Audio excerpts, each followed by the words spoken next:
எல்லோருக்கும் வணக்கம் நண்பர்களே. இன்றைக்கி நம்ம உற்சாக நியூஸ் சேனலில் நம்ம வீடியோவில் எதை பற்றி பார்க்க போகிறோன்னா, முருகனுக்கு சிறப்பான கோவில்களில் பழனி கோவில் நம்ம சொல்லுவோம். இந்த பழனி மலை கோவிலுக்கு அருகில் இருக்கக்கூடிய ஒரு ஊரில் வாழ்ந்த சித்தர் பார்த்திங்கன்னா நிகழ்த்திய அதிசயங்கள் பலனே சொல்லலாங்க. இந்த சித்தரை வழிபடுவதால் என்னென்ன மாற்றங்கள் ஏற்படுது, இந்த சித்தர் வழிபடுவதால் என்னென்ன பலன்கள் தெரியுமாங்க, இந்த சித்தர் நிகழ்த்திய அதிசயங்கள் என்ன என்பதை இந்த வீடியோவில் தெளிவாக பார்க்க போகிறோம். இந்த வீடியோ உங்களுக்கு பயனுள்ள தகவல்கள் நிறைந்ததாக இருக்கும். அதனால் நீங்கள் கடைசி வரைக்குமே ஸ்கிப் பண்ணாமல் பாருங்கள்.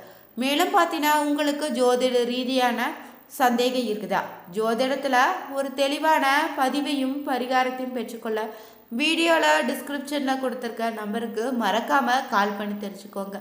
வாங்க வீடியோக்குள்ளே போகலாம். தமிழ்நாட்டில் இருக்கக்கூடிய மிகவும் பிரசித்தி பெற்ற கோவிலில் ஒன்று நாம் முருகன் கோவில் சொல்லுவோம். அந்த முருகன் கோவில் பார்த்திங்கன்னா அறுபடை வீடுகளாக இருக்குது இல்லைங்க. முருகனுடைய அறுபடை வீடுகளில் ஒன்று தாங்க இந்த பழனிமலை. இந்த பழனிமலைக்கு அருகில் இருக்கக்கூடிய ஒரு ஊர் தாங்க கணக்கன்பட்டியா. இந்த ஊரில் பார்த்தீங்கன்னா இருக்கக்கூடிய சித்தர் பற்றி இந்த வீடியோவில் தாங்க நாம் பார்க்க போகிறோம். பழனியில் இருந்து சுமார் 8 கிலோமீட்டர் தொலைவில் அமைந்திருக்குதுங்க கணக்கன்பட்டி ஊருங்க. இந்த கணக்கன்பட்டியில் வாழ்ந்த சித்தர் பற்றி பார்க்குறோம்.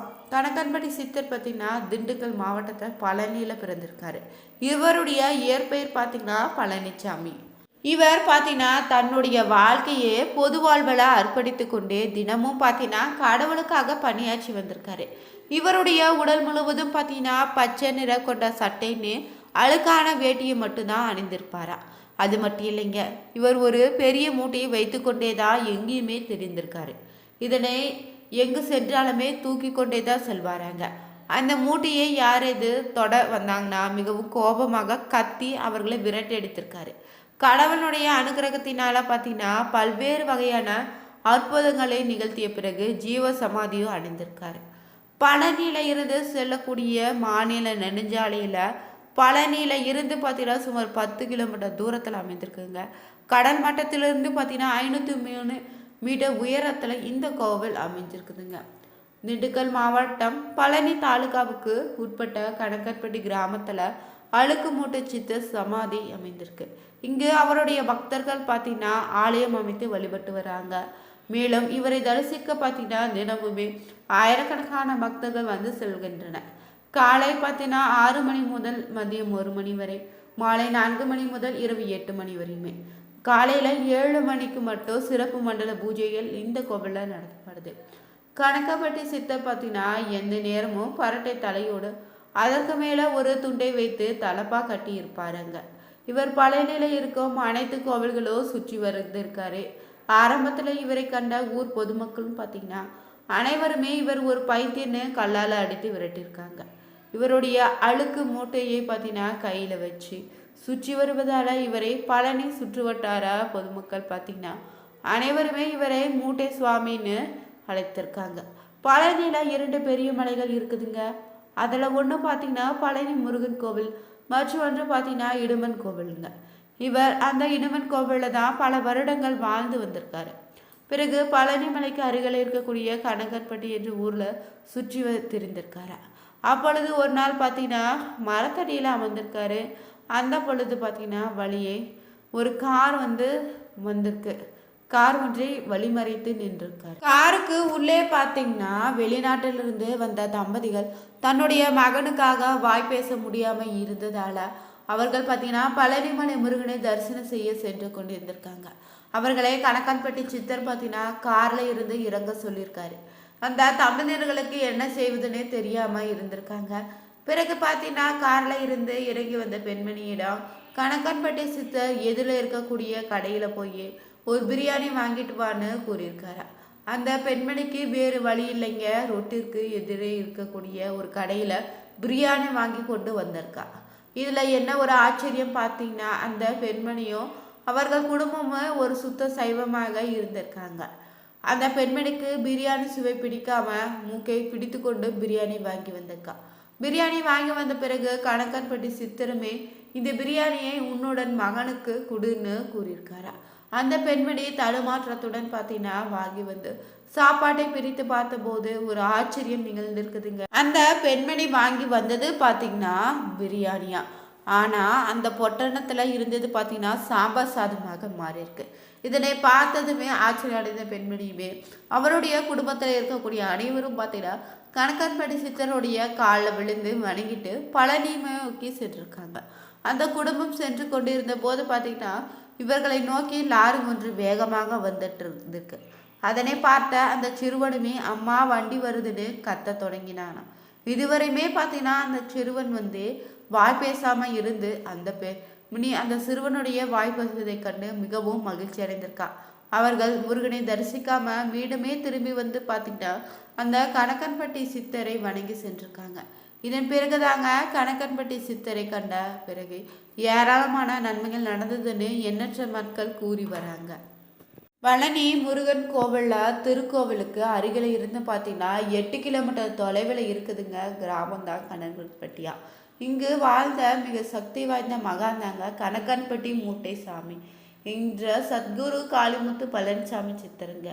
சாய்பாபாவுடைய மறு அவதாரமாக பார்க்கப்படுவதால இவர் வாழும் போதே பல அதிசயங்களை நிகழ்த்தியிருக்காரா. இவரை பற்றி சுவாரஸ்யமான பதிவுகள் பார்க்கலாங்க. ஒரு நாள் வெளிநாட்டில் இருந்த ஒரு குடும்பம் பேச முடியாத தன்னுடைய குழந்தைக்கு பேச்சு வர பழனி முருகனை காண காரில் வந்து கொண்டிருந்திருக்காங்க. அப்போது இந்த கார் கணக்கன்பட்டி வழியே வரும்போது பார்த்தீங்கன்னா அங்கு ஒரு பெரியவர் பச்சை வேஷ்டி சட்டையோடு தலைப்பாகையுடன் வழிமறித்திருக்காரு. இவர்கள் பயத்தோடு இறங்கியிருக்காங்க. இவர்கள் சுத்த சைவம் சாமிங்க. பொம்பளை போய் எதிரில் இருக்கிற கடையில் பிரியாணி வாங்கி வாடு சொல்லியிருக்காரு. இவர்கள் முனித்தா இருக்காங்க. அருகில் இருந்தவங்க பார்த்தீங்கன்னா சாமி சொல்வதை செய்திடுங்கன்னு சாமி சக்தி வாய்ந்தவர்னு சொல்லியிருக்காங்க. மூக்கை பிடித்து கொண்டே வாங்கி வந்தா அந்த பெண்மணியுமே இந்த சாப்பாட்டை அந்த பையனுக்கு கொடுன்னு சொல்லியிருக்காரு. தடுமாறிய அந்த பெண்மணி மேலே பொட்டாளம் பிரித்து பார்த்துருக்கா. அந்த பெண்மணி வாங்கி வந்த பிரியாணி பார்த்தீங்கன்னா சாம்பார் சாதமாக மாறி இருக்குதுங்க. இதை கண்டு ஆச்சரியத்தோடு கையெடுத்து வணங்கிட்டு பழனி நோக்கி சென்றிருக்காங்க. அப்போது அவர்களுடைய காருக்கு எதிரில் பார்த்தீங்கன்னா ஒரு வண்டி வந்ததை அதை கண்ட அந்த சிறுவனுமே அம்மானு வண்டின்னு கத்திருக்காரா. அந்த சிறுவனம் இதை சற்றும் எதிர்பார்க்காத அந்த பெண்மணி சாமியினுடைய மகிமை கண்டு ஆனந்த கண்ணீர் வடித்திருக்கா. அவர் இருக்கக்கூடிய திசை நோக்கி வணங்கியிருக்காங்க. இவராக பலருடைய கர்மவினை தீர்த்து அவர்களுடைய வாழ்க்கையை மாற்றியவர் தான் இந்த சித்தருங்க. இவரை யார் சென்றாலும் போய் அந்த கல்லை எடு, அங்க போடு, இங்க கூடு கட்டுன்னு தான் சொல்வாரா. ஒரு முறை இதே போல பார்த்தீங்கன்னா ஒருவர் நிலமாக இவரிடம் உத்தரவு கேட்கும்போது கிழக்கு போய் வடக்கு வாட சூட்சமமாக சித்தரு கூறியிருக்காரு. உத்தரவு கேட்க வந்தவங்க 2 நிலம் பார்த்துருக்காங்க. ஒன்று பார்த்தீங்கன்னா வடக்கில் இருந்திருக்கு, அதன் வழி கிழக்கு பார்த்து இருந்திருக்கா. கிழக்கு போய் வடக்கு போடு சுவாமி இதைதான் சூட்சமாக கூறியிருப்பதாகவும் எண்ணி அவரும் அந்த நிலத்தை வாங்கி வளர்ச்சி அடைந்திருக்காருங்க.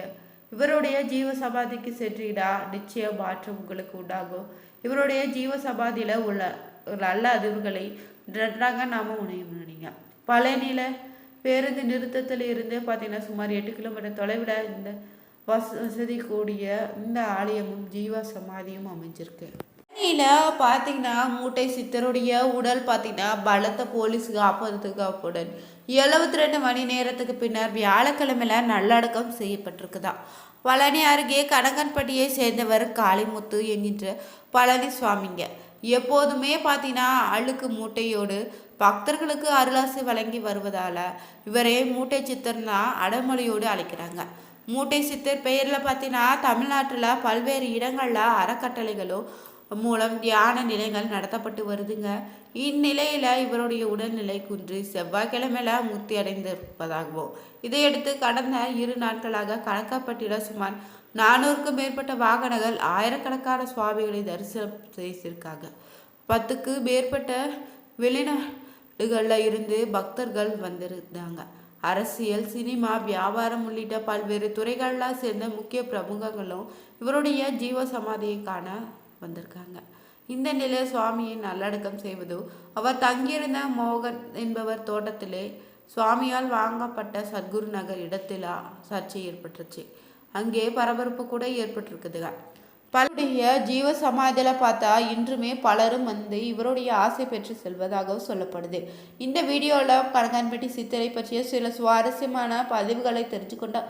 இது போன்ற சுவாரஸ்யமான பதிவுகளுக்கு மறக்காமல் நம்ம சேனலுடைய பெல் பட்டனை கிளிக் பண்ணி சேனலை சப்ஸ்கிரைப் பண்ணிக்கோங்க. லைக் பண்ணுங்கள், ஷேர் பண்ணுங்கள், கமெண்ட் பண்ணுங்கள். தேங்க்யூ.